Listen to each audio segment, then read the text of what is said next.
संदेश परमेश्वर के दास नेल्सन थॉमस मुंबई से बांटा जाएगा। प्रार्थना के साथ सुनिए। थोड़ी देर के हमारे मनन के लिए आइए पढ़ेंगे यूहन्ना का सुसमाचार 4 अध्याय उसका 24वां पद। John's gospel chapter 4 verse 24।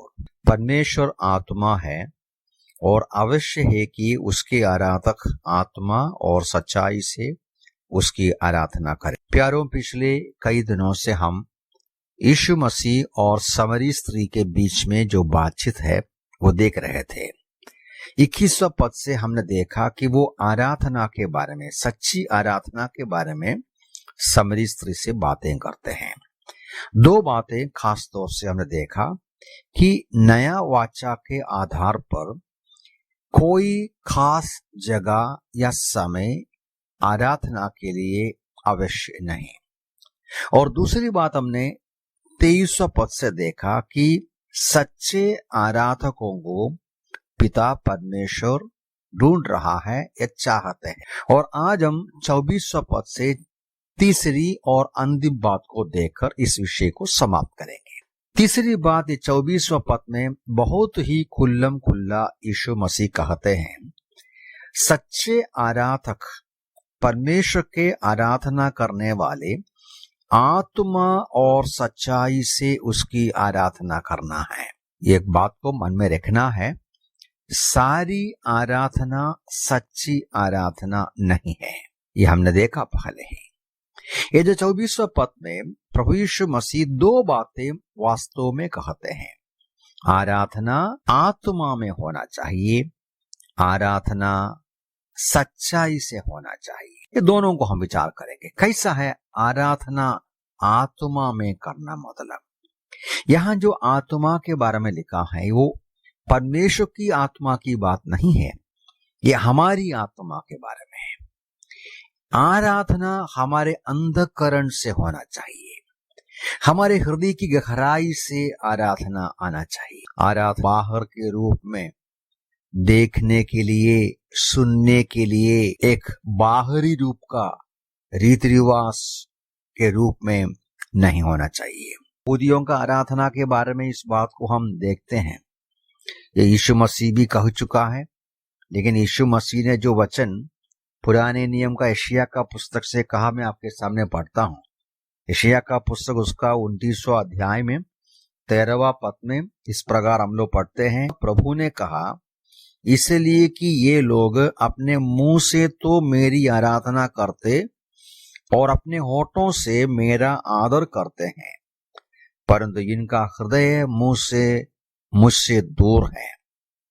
मेरे प्रति इनकी भक्ति रट्टी रटाइया परंपरा मात्र है।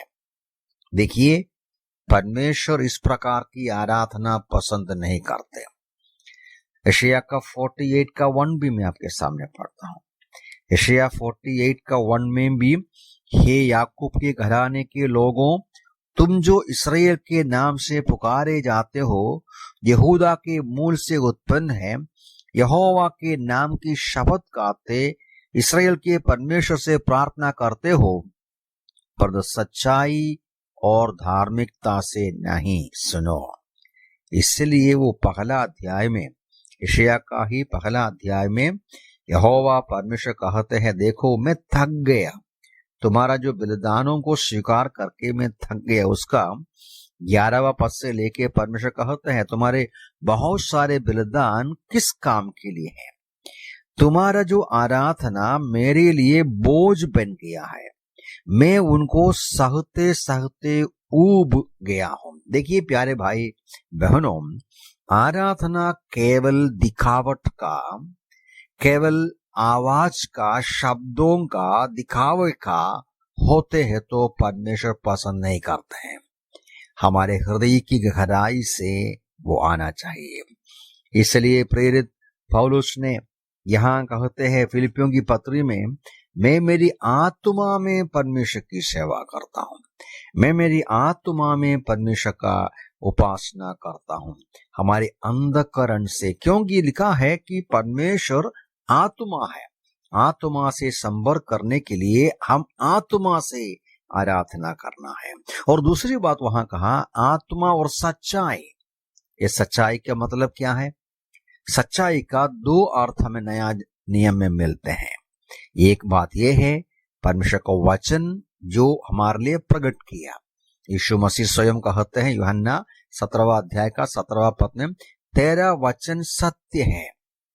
और उसके अलावा यीशु मसीह को स्वयं सच्चाई कहा है।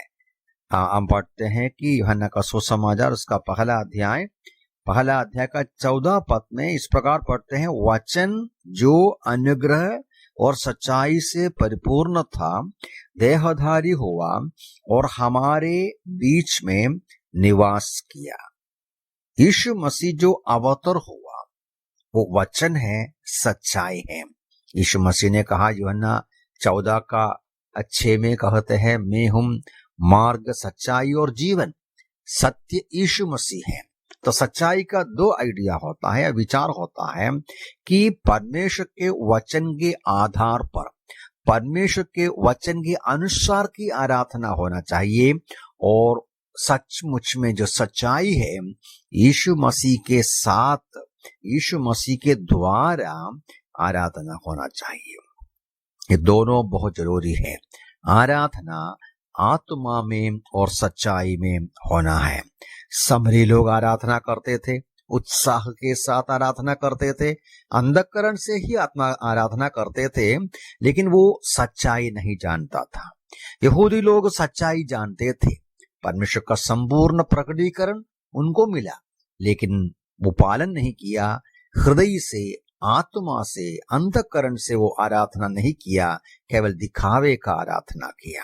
इसलिए वो दोनों प्रभु पसंद नहीं करता। परमेश्वर के सामने स्वीकार योग्य आराधना आत्मा और सच्चाई का होना है। वहां लिखा है अवश्य है। अवश्य मतलब ये जरूरी है, इसमें कोई ऐसा नहीं है कि आप बदल सकते हैं या ऑप्शनल है। ये अवश्य है कि आराधना आत्मा और सच्चाई में करना है। ये कैसा हो सकते हैं? ये होने के लिए परमेश्वर का वचन का मनन करना है, परमेश्वर का पुत्र यीशु मसीह से संपर्क करना है, परमेश्वर का वचन को मनन करके वचन की सच्चाई को समझकर पवित्र आत्मा के नियंत्रण में, पवित्र आत्मा के भरपूरी में, पवित्र आत्मा के अगुवाई में हम पिता परमेश्वर के सामने पूरे हृदय से, पूरे दिल से, हमारे अंतःकरण से उसका आराधना करना है, उपासना करना है।